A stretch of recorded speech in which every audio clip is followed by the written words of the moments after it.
Assalamualaikum warahmatullahi wabarakatuh. Innal hamdalillah nahmaduhu wa nasta'inuhu wa nastaghfiruh wa na'udzu billahi min syururi anfusina wa min sayyiati a'malina.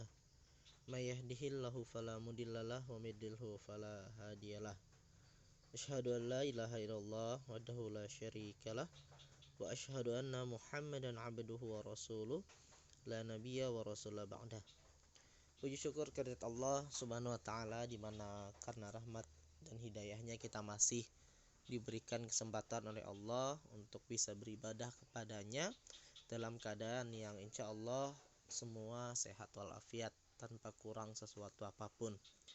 Salawat serta salam tidak lupa pula kita aturkan pada junjungan kita Nabi Allah Nabi Muhammad Sallallahu Alaihi Wasallam serta keluarga, sahabat dan juga pengikut beliau hingga yaumul qiyamah. Anak-anak semua, insya Allah hari ini kita akan melanjutkan pembelajaran tarik kita, di mana hari ini kita akan membahas tentang kerajaan-kerajaan Islam di Indonesia. Nah, untuk pertama kita akan berbicara tentang kerajaan-kerajaan Islam yang ada di Sumatera. Setidaknya ada dua kerajaan Islam yang pertama, yang ada di Sumatera, yaitu Kerajaan Samudra Pasai dan juga Kesultanan Aceh Darussalam.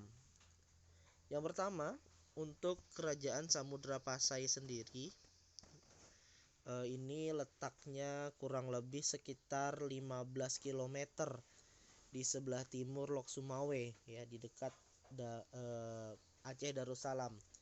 Jadi memang Kerajaan Samudra Pasai ini dikatakan adalah kerajaan pertama sebelum adanya Aceh Darussalam. Seperti itu. Nah, ini letaknya di ujung di mana dulunya Aceh itu adalah Samudra Pasai.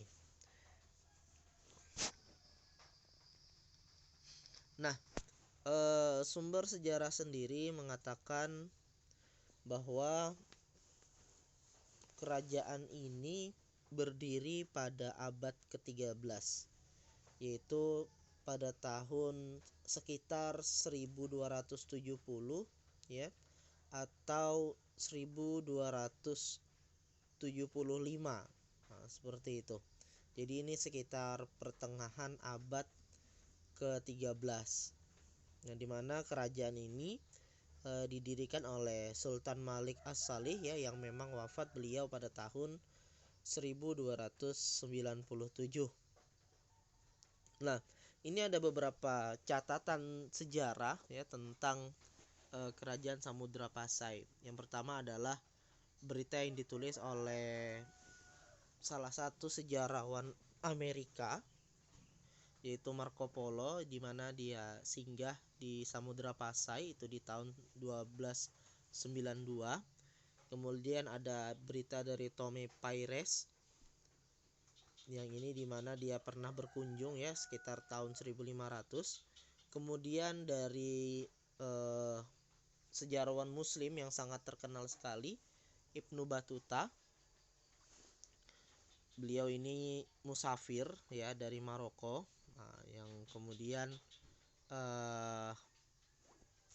di tahun 1297 Masehi ini ada Nisan Sultan Malik As-Saleh. Kemudian adanya Hikayat Raja-Raja Pasai. Baru ada Sejarah Melayu yang menceritakan kehidupan Sultan Malik As-Saleh. Baru ada Nisan Kubur Ratu Nahrisyah dan mata uang logam emas dirham pada masa pemerintahan Sultan Muhammad. Nah, ini adalah sumber-sumber sejarah adanya Kerajaan Samudra Pasai. Nah, tadi dikatakan bahwa pendiri Kerajaan Samudra Pasai itu adalah Nizamuddin Al-Kamil. Nah, ini pendiri awalnya. Ini pendiri awalnya atau namanya adalah Sultan Malik As-Salih. Nah, Sultan Malik As-Salih, nah, atau disebut juga dengan Nazimuddin Al-Kamil. Nah, beliau ini awalnya berasal dari Mesir, kemudian membawa kerajaan Samudra Pasai ini menjadi berkembang cukup pesat, seperti itu. Nah, ia meninggal kemudian digantikan putranya bernama Malik At-Tahir, seperti itu. Nah, selanjutnya ada beberapa raja-raja ya di kerajaan Samudra Pasai, yaitu ada Sultan Malik Saleh ya, dijuluki sebagai Marah Silu. Kemudian ada Sultan Muhammad Malik Az-Zahir, di mana di zaman beliau ini koin emas itu dikenalkan ya. Nah, pada zaman Sultan Malik As-Salih ini agama Islam di Sumatera khususnya itu berkembang dengan pesat. Nah, bahkan juga pada tingkatan pejabat-pejabat atau orang-orang besar yang ada di sana. Kemudian di zaman Sultan Malik Saleh ini perdagangan itu sangat luar biasa sekali, dan memang akhirnya kerajaan Samudra Pasai ini menjadi salah satu jalur perdagangan strategis ya, jalur perdagangan internasional yang strategis.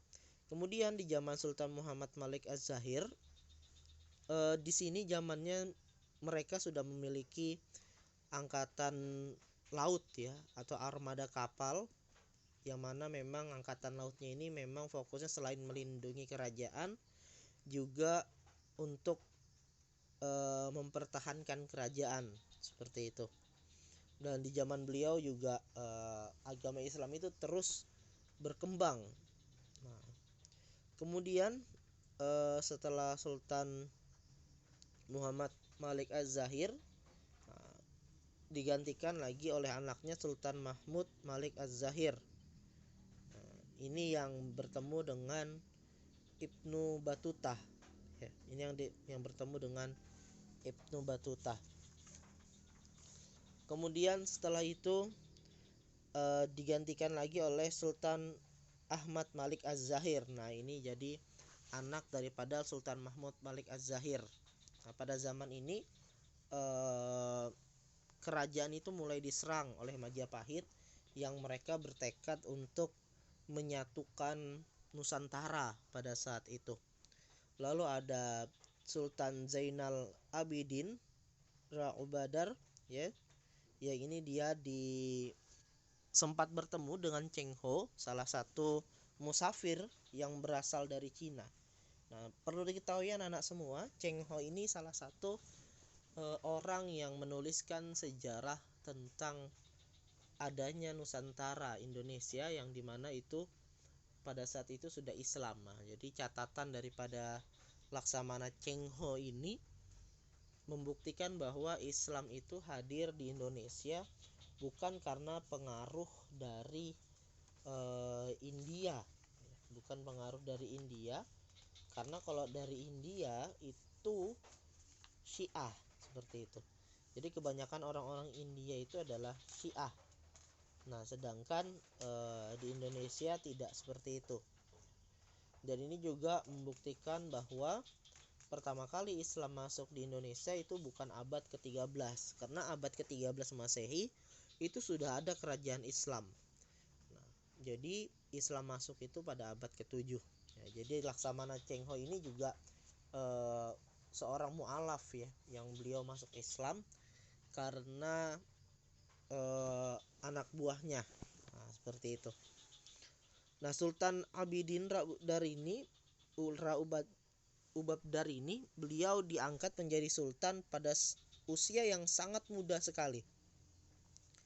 Dalam catatan sejarah, beliau ini menjadi raja kurang lebih di usia sekitar 16 tahun sudah menjadi raja, dikarenakan ayahnya yang meninggal pada saat berperang melawan Majapahit. Nah, karena satu-satunya anak laki-laki, Sultan Zainal Abidin ini kemudian mewarisi tahta ayahnya. Nah, sistem pemerintahan memang di kerajaan-kerajaan itu adalah sistemnya monarki.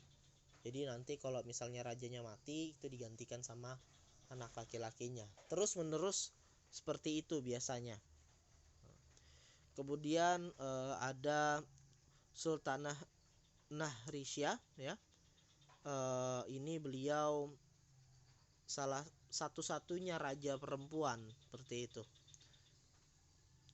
Ini adalah ibu dari Zainal Abidin. Nah, kemudian ada Sultan Salah ad-Din yang kemudian menikahi Sultanah Nahrasyah. Kemudian ada Sultan Abu Zaid Malik Az-Zahir. Lalu ada Sultan Mahmud Malik Az-Zahir II. Ada Sultan Zain al-Abidin Ibnu Mahmud Malik Az-Zahir II. Ada Sultan Zainal al-Abidin II. Kemudian ada Sultan Abdullah Malik Az-Zahir. Dan terakhir adalah Sultan Zain al-Abidin II. Nah, ini nama-nama sultan yang ada yang tercatat di sejarah, ya, tentang kerajaan Samudra Pasai. Nah, ada beberapa penyebab kenapa Samudra Pasai ini terjadi kemunduran, ya, dan juga kemajuannya. Nah, untuk kemundurannya sendiri, ya, yang pertama adalah terjadinya peperangan, ya, yang dilakukan oleh kerajaan Majapahit, yang mana dia ini memiliki ambisi untuk menyatukan semua kerajaan yang ada di Nusantara. Kemudian berdirinya Bandar Malaka, ya, yang letaknya itu lebih strategis daripada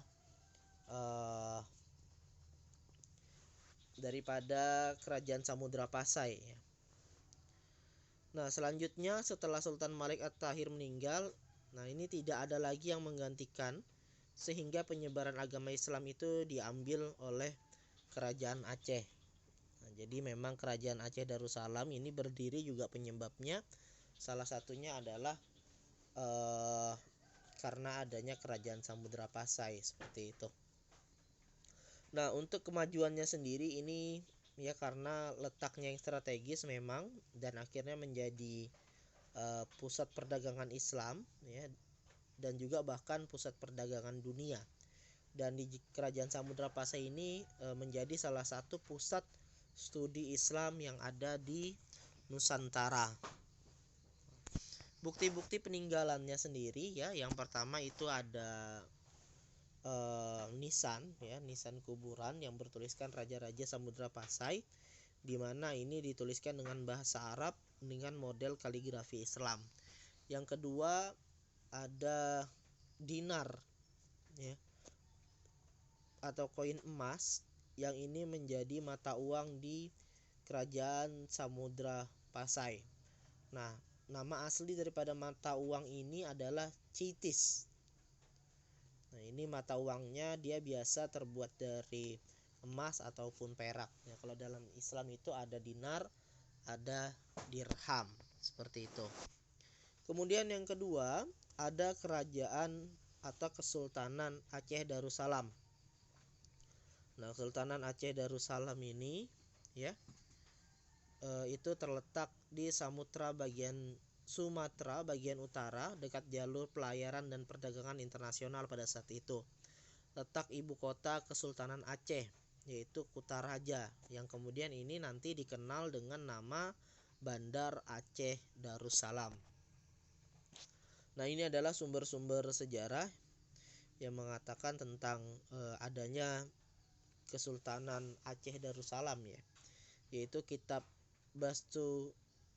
Bustanus Salatin yang ditulis oleh Nuruddin Ar-Raniri pada tahun 1637. Kemudian ada Genta Perunggu Cakradonya, nah, hadiah dari Kaisar Cina untuk Sultan Aceh.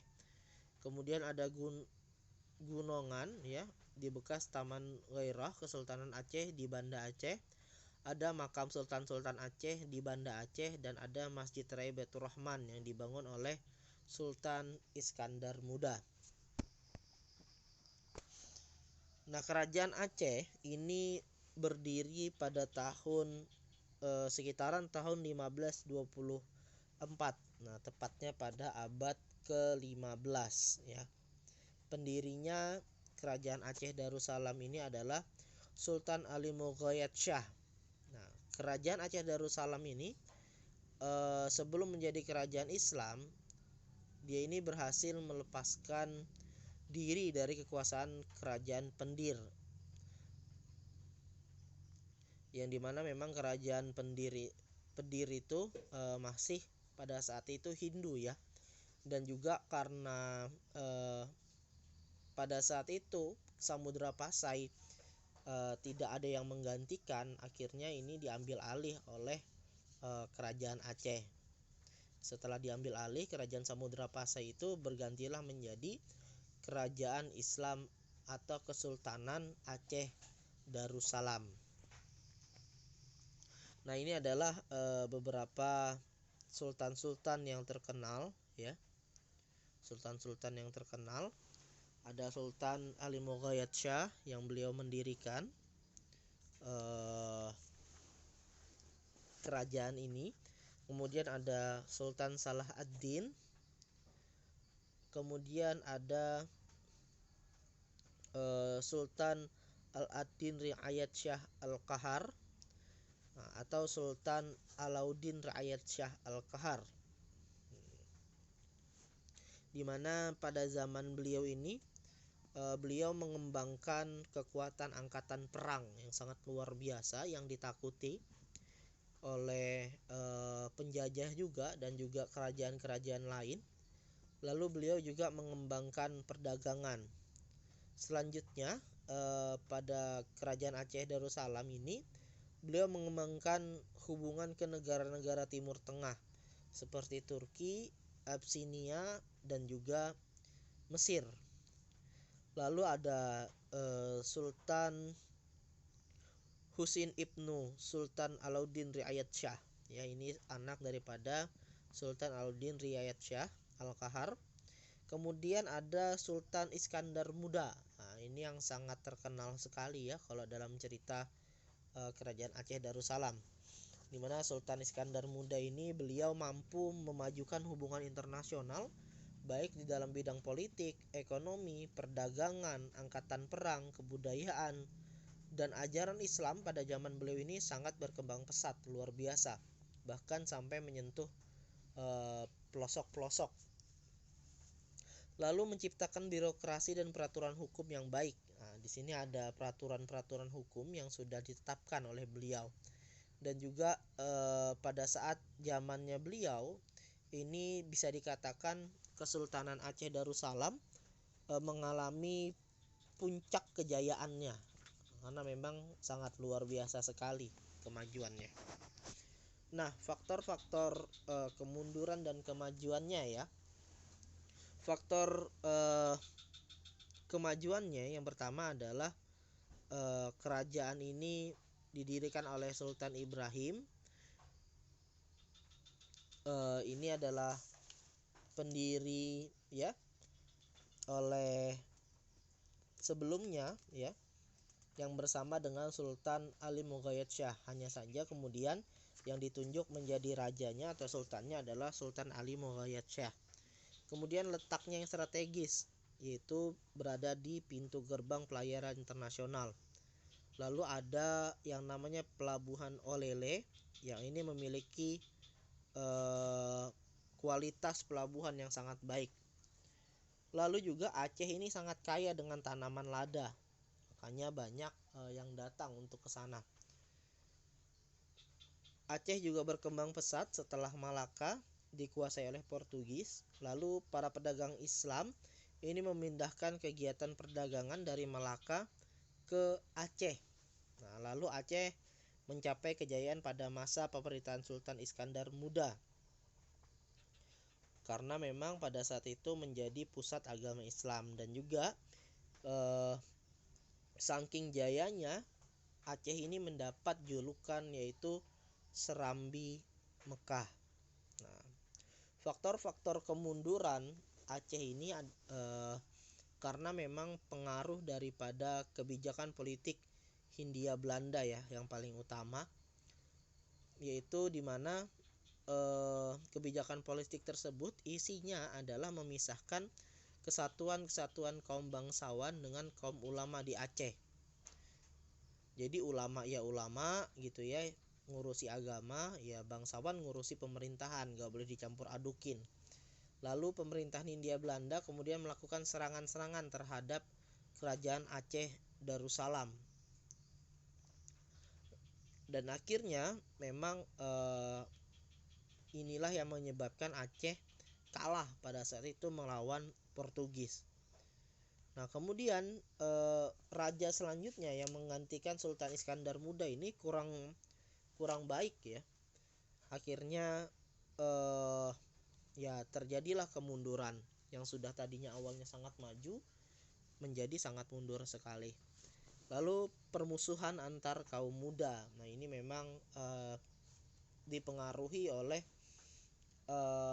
fitnah-fitnah dan juga omongan-omongan yang tidak baik daripada orang-orang Hindia Belanda.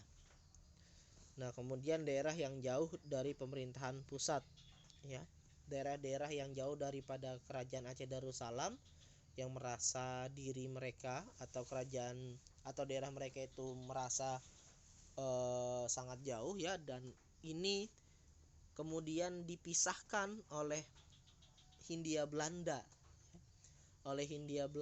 atau sebut saja Portugis. Mereka ini dipengaruhi dan akhirnya memilih untuk melepaskan diri daripada kerajaan Aceh Darussalam. Nah, bukti-bukti adanya kerajaan Aceh Darussalam ya, adanya Gunungan Taman Kesultanan yang ini kemudian ada makam ya, ada makam kerajaan pada saat itu. Nah, bangunan Genta Perunggu yang bisa dilihat di situ itu adalah disebut nama aslinya dengan Cakra Donya. Nah, ini mungkin ya tentang kerajaan Islam yang ada di Sumatera. Silakan anak-anak kalau ingin melihat lebih lanjut bisa melihat di bukunya pada halaman 22. Demikian pembelajaran tarik pada hari ini, kurang lebihnya Bapak mohon maaf. Billahi fisabilil haq, fastabiqul khairat, nasrun minallah fatun qarib. Nun wal kalami turun, tetap jaga kesehatannya. Assalamualaikum warahmatullahi wabarakatuh.